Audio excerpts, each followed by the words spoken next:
ఈ వేదిక మీద నిలబడాలి అన్న ఈ క్షణాన్ని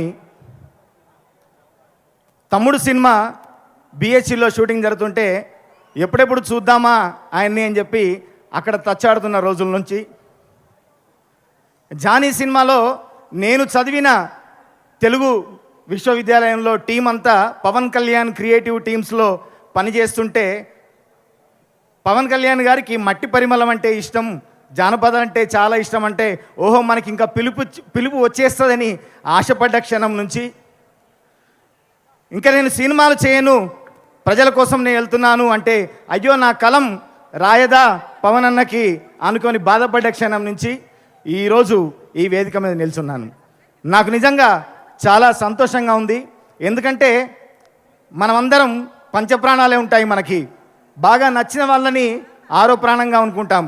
కానీ ఈరోజు పవన్ కళ్యాణ్ గారికి 6 కాదు 7 కాదు 1000 కాదు 1,00,000 కాదు కోట్ల ప్రాణాలను ఇక్కడ ఈ అభిమానులందరికీ నిజంగా మన అభిమానులందరికీ మనందరం ఎంతో గర్వపడే క్షణాలుగా నేను ఈరోజు ఫీల్ అవుతున్నా. ఇక్కడ నిల్చొని ఇన్ని పాటలు రిలీజ్ అయ్యాయి, నేను రాశాను అని చెప్పుకుంటే ఏం పాటలు రాసావంటే నా పాటలు ఇంతవరకు రిలీజ్ కాలేదు, ఈరోజు ఒక పాట రిలీజ్ చేస్తారు. ఇంకొక మంచి పాట సినిమాలోనే డైరెక్ట్గా చూద్దాం. అది అద్భుతంగా ఒక సన్నివేశంలో వచ్చే పాట. నేను రాసిన ఈ పాట ఇప్పుడు ఈరోజు రిలీజ్ చేయబోయే ఈ పాట టైటిల్స్లో వస్తుంది.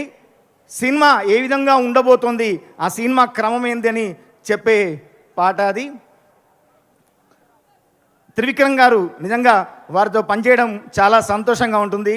రాములో రాములా అన్న పాటతో నన్ను ప్రపంచానికి పరిచయం చేస్తే ఈ సినిమాలో నాలో ఉన్న కవి హృదయాన్ని, నా కవిత్వ ప్రతిభను ఇందులో బయటపెట్టే అవకాశాన్ని ఇచ్చారు. అట్లాగే సాగర్ కే చంద్ర అన్నతో అప్పట్లో ఒకడు ఉండేవాడు సినిమాకి నేను పనిచేశాను, ఇప్పుడు ఈ సినిమా కూడా పనిచేయడం చాలా సంతోషంగా ఉంది.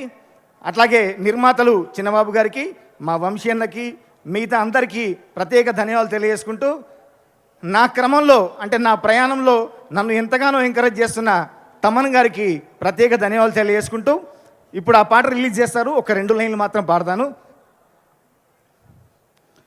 డుమ్ము డుమ్ము డుమ్ము గుంపులు గట్టిన దున్నల ఏటాడే సింగాన్ని చూడో, రొమ్ము రొమ్ము రొమ్ములు జీల్సంగరో, దమ్ము దుమ్ము దుమ్ము కొండల్ని తొండాన జుట్టేసి ఇసిరేసే ఏనుగు వీడో, దుమ్ము దుమ్ము మదమెక్కి ఊగిండురో అని ఒక మదపుటేనుకు ఒక సింగానికి జరిగే ఆ ఫైట్ను రాసే క్రమంలో ఈ పాట నాతో రాయించారు. ప్రత్యేక ధన్యవాదాలు తెలియజేసుకుంటున్నా. Thank you so much.